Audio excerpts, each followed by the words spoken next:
L'amour est beaucoup plus complexe aujourd'hui qu'il l'a été par le passé, on a globalement 3 fois plus d'attentes que ça pouvait être dans d'autres époques, tout en souvent voulant s'investir 3 fois moins. On veut rester libre, on veut avoir plein d'amis, on veut avoir une carrière, et tout ça en fait rend la chose extraordinairement complexe.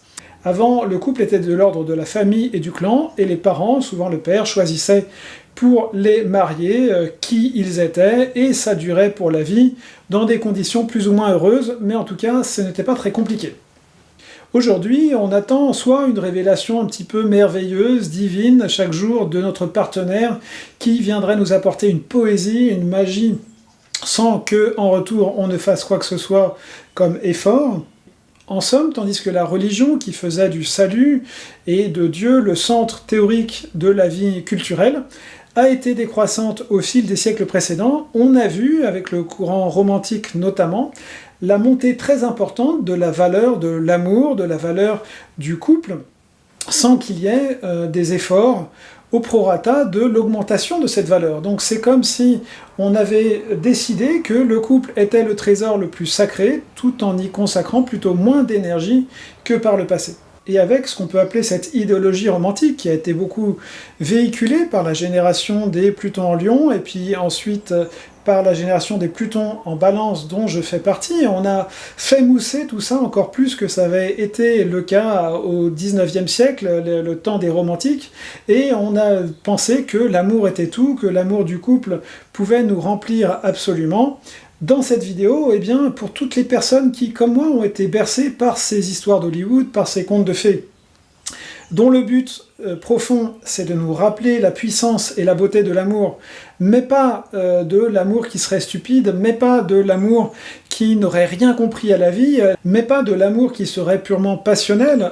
Hein, ces films, ces romans, ces histoires nourrissent quelque chose d'essentiel en nous, et c'est pour ça qu'ils ont du succès, c'est cette magie, cette puissance de l'amour. Mais évidemment, à partir du moment où on confond l'amour et la passion, cette magie, ces miracles n'arrivent que de façon très ponctuelle. Et en ce qui me concerne, ça m'a pris plus de 40 ans de sortir de cette prison, de sortir de cette illusion finalement assez malsaine du romantisme amoureux. Et dans cette vidéo, évidemment, je ne vais pas décrier l'amour, je ne vais pas dévaloriser l'amour. L'amour est le centre, l'amour est le sens profond et réel de la vie, mais on met cette étiquette de façon abusive sur des choses qui sont souvent de l'ordre des blessures, des passions, des illusions. Et c'est justement pour rendre à l'amour sa valeur réelle que dans cette vidéo, je vais vous parler de 4 illusions qui nous empêchent d'atteindre l'amour véritable. La première grande illusion, et je sais que vous êtes beaucoup à être venus me voir avec cette illusion qui vous a pris des années et des années à déconstruire, je l'ai moi-même vécu plusieurs fois, j'ai un ami qui a beaucoup souffert également par cette même illusion, et cette première illusion, eh bien, c'est que l'amour serait plus fort que tout. Cette idée que l'amour serait plus fort que tout a un peu le même niveau de comique, d'irréalité qu'une fourmi qui déciderait de déplacer une montagne. L'amour doit être équilibré par une certaine humilité, un certain réalisme, et donc si, comme cette fourmi qui voudrait déplacer une montagne, on se dit « Ah ah, cette montagne est grande, mais je suis fort », eh bien, en fait, on est en train de s'illusionner. Donc, il y a un certain nombre de critères qui font qu'une relation peut fonctionner ou pas, et si juste parce qu'on a une attraction, juste parce qu'on a une inspiration, on croit que ça va pouvoir fonctionner de façon agréable, de façon productive, de façon satisfaisante indéfiniment, eh bien on est comme cette fourmi qui pense que, indépendamment de la taille de ce qui est en face, elle va pouvoir le déplacer, et c'est une grande auto-illusion. On a des forces limitées, donc il faut voir exactement quel va être le poids dans notre vie de cette relation. Est-ce que ce poids va être léger, agréable, inspirant, ou est-ce que, assez rapidement, pour des critères qu'on n'a juste pas voulu observer parce que ça sentait bien, c'était agréable, ça nous faisait du bien dans les premiers jours, premières semaines, premiers mois, et bien en fait ça va nous écraser petit à petit. Hein. Donc qu'est-ce qui fait qu'une relation est légère? Fondamentalement, c'est qu'il y a une compatibilité. Et cette compatibilité n'a pas grand-chose à voir avec une attraction sexuelle, avec une attraction émotionnelle, mais elle a plutôt à voir avec le fait qu'on partage des valeurs, avec le fait qu'on partage des loisirs, avec le fait qu'on partage des moments émotionnels, avec le fait qu'on partage des moments spirituels. Je vous mets 5 formes d'intimité importantes à vérifier dans une relation. Si elles sont importantes pour vous, si la sexualité n'est pas importante, c'est bien pour les deux, eh bien vous pouvez l'enlever. Si la spiritualité n'est pas importante, vous pouvez l'enlever. Si l'intellect n'est pas important pour les deux, vous pouvez l'enlever. Mais généralement, on en a 4 ou 5 des 5 qui sont importants. Et s'il y en a un qu'on ne partage pas, eh bien ça va rendre la relation plus compliquée. Également, il est évident que l'amour va être plus fort que tout quand il est réciproque. Si la personne qui est en face de vous aime bien votre physique, ou aime bien votre compte en banque, ou aime bien une certaine qualité, un certain confort que vous pouvez lui apporter, mais n'a pas réellement d'admiration pour ce que vous êtes humainement, eh bien ça va aller dans un sens, et au bout d'un moment, vous allez vous épuiser. Et enfin, par rapport au réalisme d'une relation, c'est hyper important de savoir s'il y a une intelligence émotionnelle des deux partenaires. Si l'un des deux partenaires est trop facilement vexable, si dès qu'il y a un petit conflit, l'un rentre dans sa carapace pendant une semaine, si dès qu'on aborde des vrais sujets, l'un se referme et ne veut pas que ces sujets soient abordés et résolus, eh bien cette absence d'intelligence émotionnelle va de façon extraordinairement sûre détruire la relation.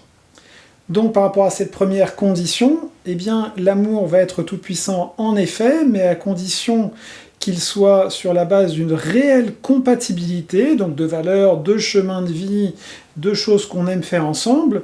Deuxièmement, que cet amour soit réciproque, et pas juste que vous ayez mis l'autre sur un piédestal et que lui soit juste là en mode profiter.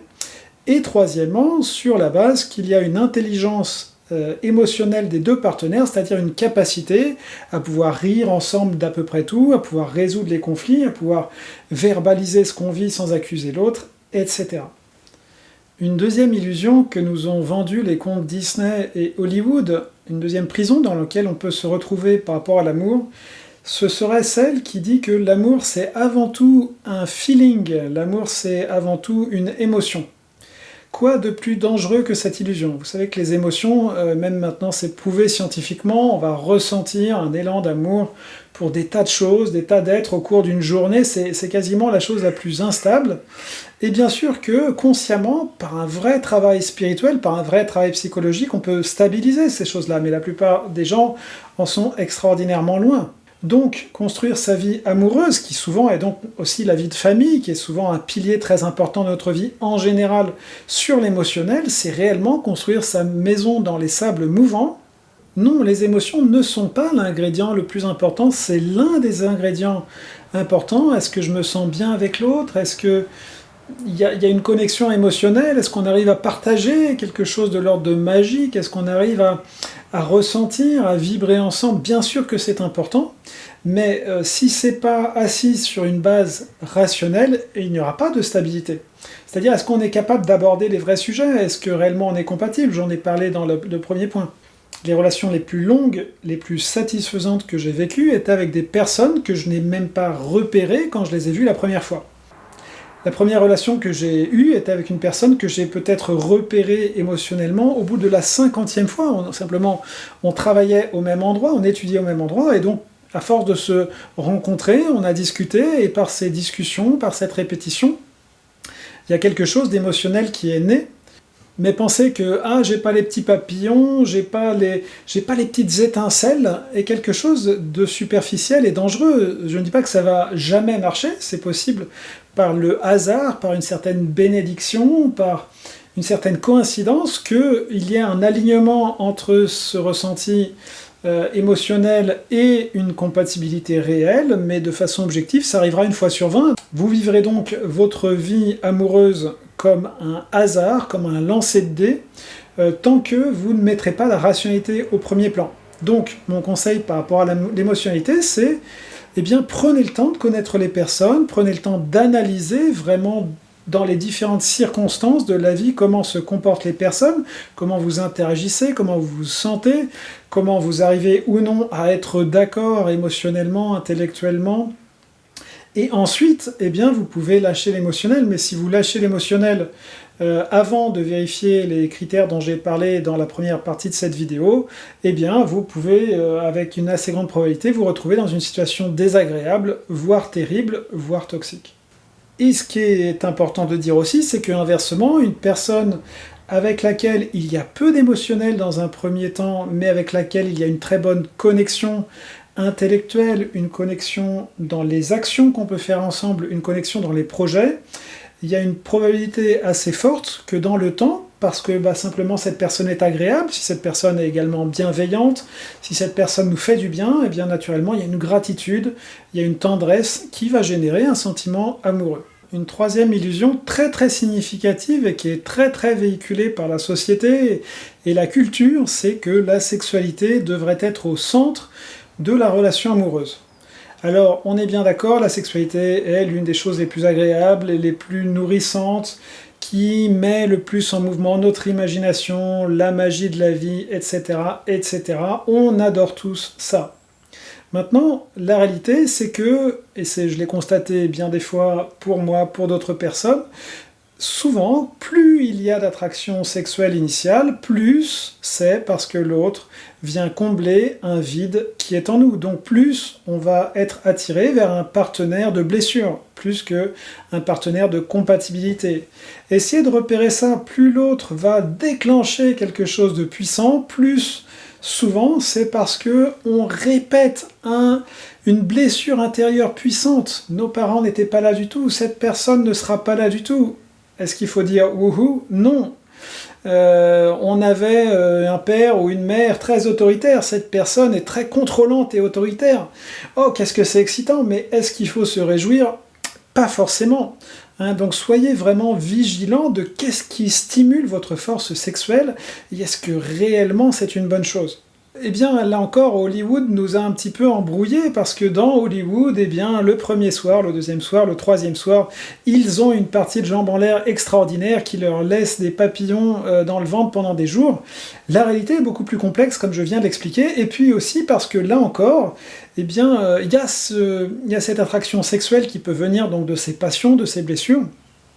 Mais il y en a une autre qui est beaucoup plus intéressante, il me semble, qui vient de la connexion lente, de la tendresse, du chérissement, de être attentif à l'autre, être bienveillant à l'autre, de créer des liens de cœur profonds, des liens intellectuels profonds qui font qu'il y a une intimité réelle. Je vous remets ces 5 intimités importantes et je crois qu'une sexualité saine, c'est une sexualité qui ne vient pas donc de ces parts blessées et vides en nous, mais qui vient de la construction lente et réelle d'une intimité humaine profonde. Et là encore, je tiens à vous dire que quand j'ai rencontré les 2 personnes avec lesquelles j'ai eu les relations les plus longues, les plus réelles, les plus satisfaisantes, eh bien je n'ai eu aucune attraction sexuelle. Comme je vous dis, c'est des personnes que je n'ai même pas vraiment vues comme partenaires potentiels quand je les ai rencontrées. Et inversement, parce que, eh bien, il y a eu ce temps d'intégration, il y a eu ce temps de se rendre compte, eh bien, qu'on partageait réellement des passions intellectuelles, émotionnelles, des passions de projet, des passions de choses qu'on aimait faire ensemble, eh bien, il y a eu cette magie qui s'est déclenchée, mais d'une façon naturelle, pas d'une façon brutale et instable. Aussi, ça peut vraiment valoir la peine, même s'il y a une personne que vous rencontrez pour laquelle vous n'avez pas d'attraction sexuelle au début, mais vous voyez qu'il y a réellement des points communs, qu'il y a réellement des valeurs, etc., etc., de voir si eh bien, cette attraction ne va pas se développer dans les premières semaines où vous fréquentez cette personne. Si l'attraction sexuelle n'apparaît pas au cours des premières semaines, je pense qu'effectivement, là, il faut commencer à se poser des questions sur est-ce que j'ai choisi la bonne personne, mais donner un espace, donner une patience pour que notre âme finalement s'empare de notre corps, s'empare de nos hormones, peut être un choix qui sur le long terme va être extraordinairement bénéfique. La 4e illusion extrêmement dangereuse qu'a généré le romantisme, eh bien, c'est l'absence de communication possible ou l'immense difficulté à communiquer sur des sujets pourtant fondamentaux que sont l'apparence des femmes pour les hommes et la richesse des hommes pour les femmes.